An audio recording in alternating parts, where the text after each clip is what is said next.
a dramatic kidnapping, and a spectacular robbery. Feel the almost unimaginable pain of the victims and their relatives. Experience the screaming injustice of when the perpetrator cannot be identified, and an innocent person takes his place in the electric chair. Amuse yourself with a robbery that remains unforgotten still today and led to the most expensive gay porn in history. Put yourself in the position of those involved and be amazed at how reality can surpass even the most pronounced imagination. Ruthlessly, I present to you the true facts in short story form. A few of the participants' names have been changed to protect their personal rights. While it's possible to write whole books about each case, that is not my intention. Short stories are like an unexpected and tragic storm. Before you know it, it has left nothing but destruction, strong emotions, and many questions. Here, you will find crimes in short form that make you want to think further. As you read these stories, you will laugh and cry, be amazed, horrified, and speechless. Chapter 1. Because He is Black. The scene is tantalizing. The door opens and the three of them come in. One of them is a little boy. He literally has to hold the thick Bible in front of his chest.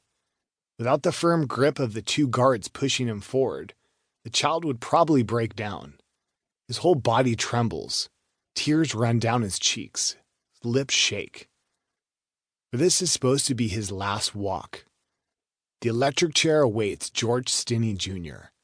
Soon, 5,380 volts will chase through his little body.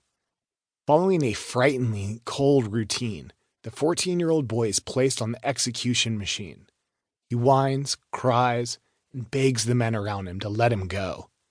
But they don't react. Instead, the straps are tied and the damp sponges placed. How can it be that the staff remain so unconcerned while the child almost faints with fear?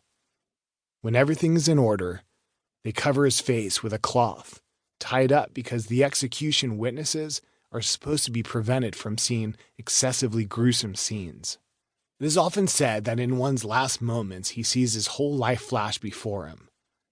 Was it the same for George Stinney Jr.? Did the child even understand why something so terrible was being done to him? George Junius Stinney Jr. was born on October 21, 1929. In Sumter, South Carolina, an old, southern state, racial segregation still exists, and people have faith in the healing effect of the death penalty because only draconian punishments offer the best deterrence. The world George grows up in has experienced a time of radical change. The First World War has been over for only a few years, and the aftermath can still be felt throughout the USA. It is already clear that the economy is about to enter a downswing, one that will not discriminate between the poor and the rich. After George Junius moved, his family finally gained a foothold in Alkaloo, South Carolina. Those days, blacks and whites in South Carolina could still not sit together on a bus. They had to attend separate schools, and their perspectives on life were different. Whites saw themselves as the upper class and had difficulty distinguishing between the faces of colored people. Equal rights for all?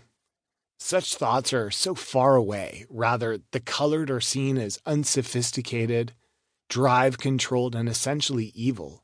This already seems to apply to small children. Negroes are second-class people with no real possibility of happiness in life. It's 1944 and World War II is entering its final phase, when a homicide frightens Alkaloo. The parents of 11-year-old Betty June Binneker and 8-year-old Mary Emma Thames soon sense that something must have happened to the two girls because they didn't come home at the arranged time. The more hours pass, the more worried the parents become in searching for the girls. Finally, they decide to call in the local police, who immediately begin a feverish search. It is difficult to speak of success in this context, but the following morning the girls are found, dead in a ditch. The sight of them brings tears to even the most hardened men in the community. The children's bodies lie motionless and rigid in the shallow waters of the ditch. The water